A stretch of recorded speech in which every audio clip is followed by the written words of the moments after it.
Bueno, con esta clase empezamos una serie de clases que tienen que ver con un tipo de proyecto, que es el proyecto de investigación-acción. Tiene una estructura y una serie de ítems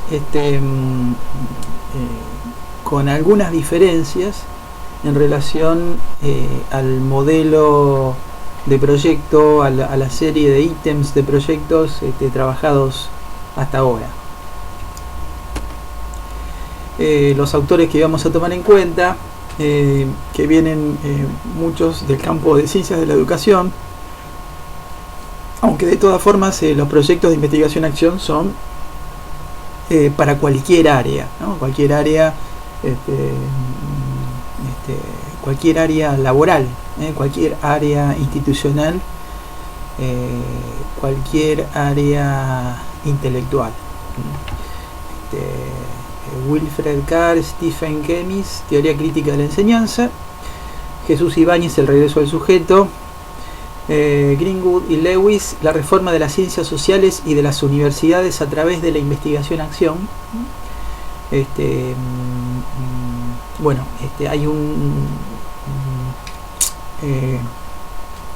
hay ciertos aspectos de Aristóteles, ciertas cuestiones de Aristóteles que están centradas en el concepto de frónesis, que son muy útiles teóricamente a los proyectos de investigación-acción. Bueno, Pierre Aubenc, La prudencia en Aristóteles. Este otro es un estudio de violencia en los centros educativos, conceptos diagnósticos e intervenciones. Habla de una investigación específica de violencia en los centros educativos, ¿sí? Los proyectos de investigación-acción en el área de la educación, por ejemplo, son para estudiar las situaciones de violencia en el contexto en el que se desarrollan, con los actores que se desarrollan, digamos, por ejemplo, en el caso de un centro educativo, sería un problema a tratar por autoridades, docentes, alumnos afectados, padres, bueno, todos los actores de esa institución participan de esa investigación, eventualmente con investigadores ajenos a la institución, pero todos tienen que ver con eso, con la resolución de ese problema a través de la investigación de ese problema. Bueno, hay otro autor más general, Michael Gibbons, en Nueva producción del conocimiento. Bien, ¿cuáles son las instancias básicas de la investigación-acción?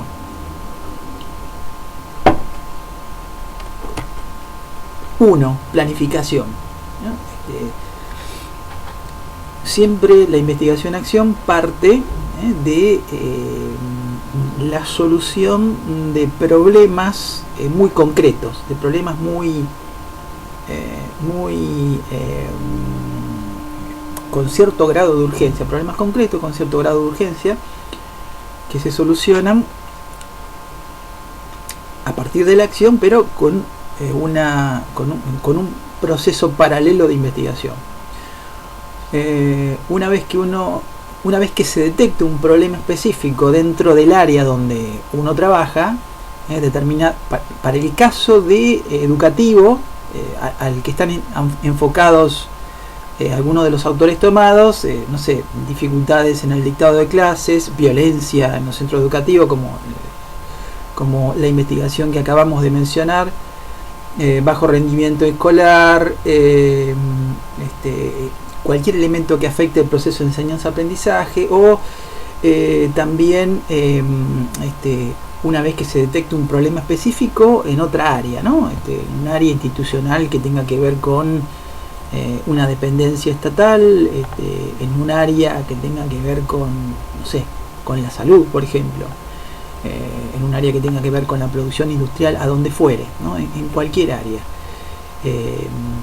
Una vez que se detecta un problema, se planifican actividades para tratar de superar ese problema. Hay una planificación, detección de ese problema, y una planificación para resolver ese problema. La planificación, para proceder a una intervención en ese problema, en el caso de si fuese el área educativa, hay que partir de determinados presupuestos teóricos, que son los de los enseñantes implicados en el proceso de investigación-acción, en este caso, por ejemplo, los de los docentes implicados en el proceso de investigación-acción, los de los diferentes actores que están dentro del problema a investigar, digamos, enseñantes, alumnos, padres, autoridad del colegio, cualquier actor de la misma institución. O sea, cada uno de los actores implicados tienen categorías interpretativas que sirven para analizar ese problema, aunque no sean investigadores especialistas. Y también los presupuestos teóricos clásicos, y los presupuestos teóricos que tengan que ver con una formación disciplinar específica ad hoc para solucionar ese problema, y los presupuestos teóricos de un estudio bibliográfico imprescindible. Entonces, como decíamos, vale para el campo educativo, pero vale para cualquier institución o contexto laboral. En la investigación-acción deben estar implicados todos los actores de la misma, todos los que de alguna manera se ven afectados por lo que sucede en dicho contexto. Una vez realizada la planificación fundamentada, se la lleva a la instancia práctica. Una vez que se detectó el problema, una vez que se planificó, una vez que se desarrolló esa planificación con los presupuestos teóricos, con las categorías interpretativas de todos los actores implicados, sean, digamos, especialistas o no, tengan una experticia técnica o no en ese problema, una vez que se realiza esto, se lleva la planificación a la acción, a una instancia práctica, para tratar de subsanar ese problema, de intervenir ese problema. Una vez que se llevó adelante que se llevó al rango de la praxis a la planificación, que se llevó al rango de la acción a la planificación, se observan los efectos de esa intervención. Es decir, se observa si la intervención realizada a partir de una planificación con las categorías teóricas de cada uno de los sujetos implicados, digamos, esta planificación participativa, una vez que se la lleva a la práctica, se observa el impacto, se observa y se transcribe y se describe el impacto de esa planificación, de qué manera alteró ese problema, de qué manera lo intervino. Entonces se reflexiona sobre los resultados de la planificación implementada. Se analiza el impacto, se analiza el efecto de esa planificación. Si, digamos, se logró lo que se quería o no, o qué cosa se logró. Acá aparece un concepto que es el de bucle reflexivo. Es decir, el proceso recomienza. Una vez que se planificó, se llevó a la práctica, se reflexionó sobre los resultados. Una vez que se reflexionó sobre los resultados, digamos, hay una adquisición de conocimiento que tiene que ver con esta instancia práctica, ¿no? Se lleva adelante la planificación y se analizan los efectos. Hayan sido los esperados o no, y quizá mucho más si los efectos o la intervención no tuvo los resultados esperados, se aprende algo de esta acción sobre el problema. Entonces, con los conocimientos adquiridos a partir de la reflexión sobre la praxis, el proceso recomienza en una instancia de una nueva planificación que tenga en cuenta el nivel de reflexividad anterior. Es decir, se tiene en cuenta la planificación anterior, los efectos y la reflexión, el análisis de esos resultados. Con ese conocimiento adquirido se realiza una nueva planificación. La reflexividad sería el reflexionar sobre cómo los mismos actores que utilizaron categorías teóricas, no necesariamente académicas, y con otras académicas y fueron ayudados por especialistas externos, cómo cómo este conocimiento adquirido es puesto en la práctica a partir de una nueva planificación. A esto se le llama reflexividad. La categoría de reflexividad la vimos cuando vimos el método etnográfico, ¿no? Por lo tanto, cuando hay una nueva planificación, si la planificación se modifica, bueno, entonces también se modifican los presupuestos teóricos que guían el nuevo proceso de planificación y acción. Es decir, la teoría nace a partir de la praxis. La teoría nace a partir de la práctica, ¿no? Hay una dialéctica teoría-práctica donde el rol de la praxis es fundamental. Entonces, reformulación de los presupuestos teóricos a la luz del bucle reflexivo. Y luego comienza un nuevo proceso de planificación. O sea, comienza el proceso una vez más y todas las veces que sean necesarias. ¿Cuáles serían los presupuestos de la investigación-acción? ¿A partir de qué presupuestos teóricos se conciben este tipo de proyectos? Donde, digamos,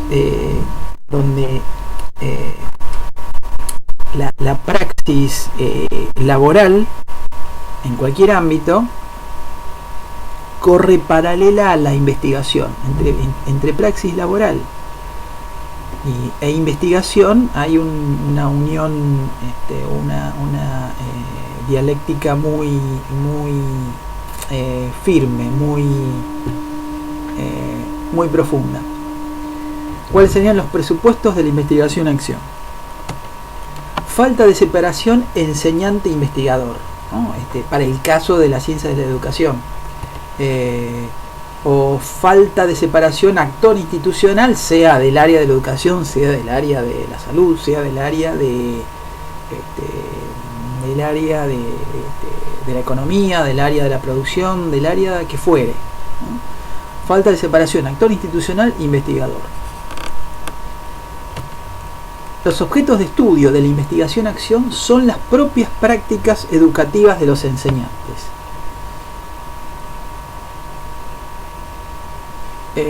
Los objetos de estudio de la investigación-acción son las propias prácticas de los actores, sean educativas, sean del rango académico o laboral que fueren. O sea, son esas prácticas y el entendimiento de esas prácticas, ¿no? Es el análisis, los objetos de estudio son las propias prácticas laborales. ¿Cómo se llevan adelante? ¿En qué contexto se llevan adelante? Esta falta de separación actor institucional investigador indica que el abordaje de la investigación-acción es opuesto al que practica o practicó el positivismo. Es decir, el objeto de estudio elegido como un fenómeno de la ciencia física o natural externo al investigador, ¿no? El desarrollo del positivismo como corriente epistemológica es sobre todo en el siglo XIX, ¿no? En la segunda mitad del siglo XIX, con el desarrollo de las ciencias naturales, ¿no? Y con una apoyatura anterior, ¿no? Digamos, hay un desarrollo del positivismo que tiene que ver con el desarrollo de dos disciplinas diferentes, ¿no? Está el desarrollo de la física, ¿no? El desarrollo de la física entre los siglos XVII y XVIII, el desarrollo de la física que va a culminar y a unificar Newton, y el desarrollo de la biología, de las ciencias naturales, a partir de la teoría de la evolución, en el siglo XIX, en la segunda mitad del siglo XIX. Entonces, el positivismo desarrollado en este marco, dentro de la ciencia físico-natural, considera a los objetos externos al investigador.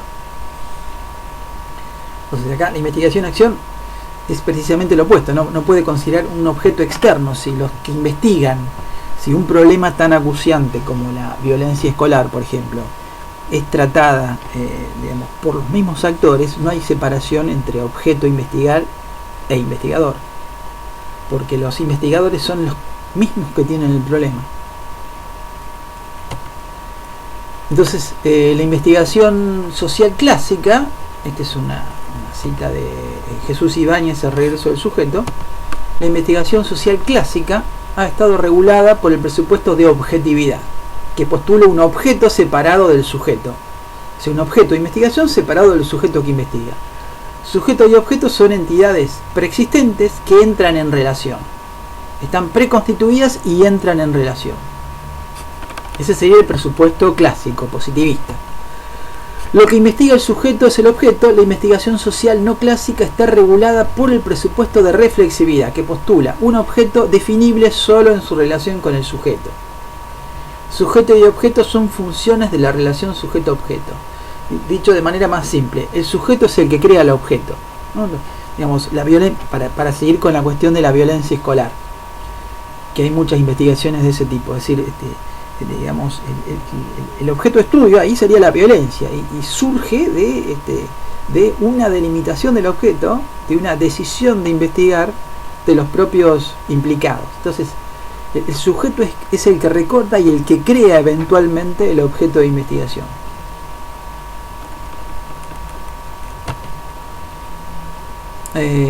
Otro de los presupuestos, ¿no? Si uno de los presupuestos era falta de separación actor institucional investigador, falta de separación sujeto-objeto de investigación, porque se co-constituyen, concepto de la verdad y de la acción como socialmente construidas, ¿no? El concepto de la verdad y de la acción como socialmente construidas. No hay una verdad previa, ¿no? Digamos, habíamos visto a principio de año en los primeros videos el dicho latino ad aequatio intellectus et rei, adecuación entre el intelecto y la cosa a investigar. Es decir, ambas cosas están constituidas previamente y uno puede acceder o no a la verdad según el método que utilice, si lo utiliza bien o no, si investiga bien o no. Acá la verdad y la acción son socialmente construidas. Vamos a ver después qué es eso con más tranquilidad. Relación dialéctica, teoría práctica, individuo, sociedad, pensamiento, acción, ¿no? Hay una relación dialéctica. No hay una separación tajante entre la teoría y la práctica. Individuo, sociedad, pensamiento y acción se co-constituyen.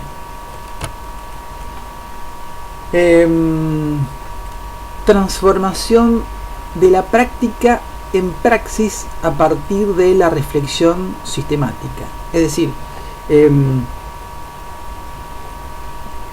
cuando se produce, cuando están sentadas las condiciones para la investigación-acción, están sentadas cuando los actores de determinado contexto deciden reflexionar sobre sus propias prácticas. Cuando las prácticas son sujetas a reflexión, cuando las prácticas sociales, cuando una práctica laboral determinada, cuando esas prácticas o esas relaciones sociales no son vistas en forma acrítica, es decir, cuando esas prácticas son puestas en duda porque se infiere que algo no anda bien, cuando ya no son consideradas legítimas por los mismos sujetos que las practican, entonces surge una reflexión crítica sobre esa práctica. Entonces esas prácticas a las que, digamos, sometidas a crítica, pasan a denominarse praxis, ¿no? Hay una reflexión sistemática sobre esas prácticas. Ese es el condicionamiento, el mojón clave a partir del cual surge la investigación-acción.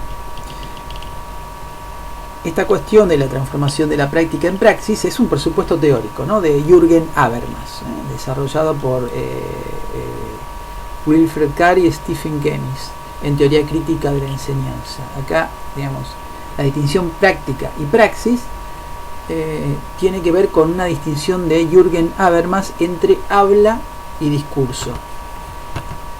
Entre habla y discurso, ¿no? Precisamente el discurso implica, después vamos a seguir con esto la clase que viene, el discurso implica una reflexión crítica sobre los presupuestos en los que está basado el habla. El habla es acrítica, el discurso es crítico de esos presupuestos. Bien, dejamos esto acá. Por ahora, hasta aquí llegamos con los proyectos de investigación-acción.